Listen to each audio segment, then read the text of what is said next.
Noi proviamo, evidentemente che proviamo una grande preoccupazione, perché in questo momento tutti ci sentiamo fragili. Io ho qui, spero che qua non sia positivo, non spero di andare in ospedale. Quindi la prima preoccupazione di tutti è di non andare dentro quel cavolo di letto di terapia intensiva. Quindi noi siamo tutti sensibili a questo problema.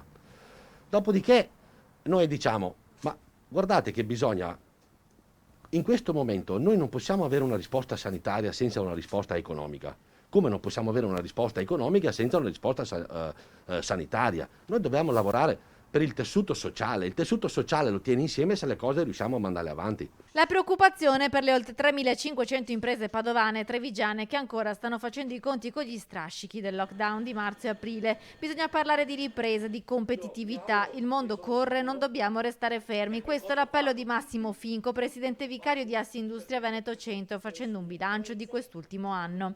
Finito Covid, se mi riscopro che sono ancora manco un competitivo di prima, morirò comunque dopo.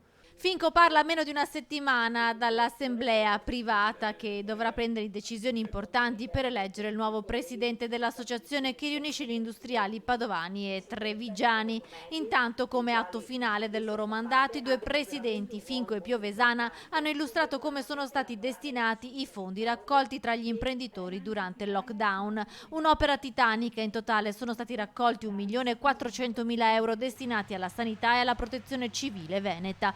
Con questi soldi sono stati acquistate forniture di apparecchi e dispositivi medici, mezzi di soccorso, presidi sanitari e screening diagnostici. Tra questi anche parte del materiale necessario per portare avanti il grande studio sulla popolazione di Vo recentemente pubblicato dalla rivista scientifica Nature.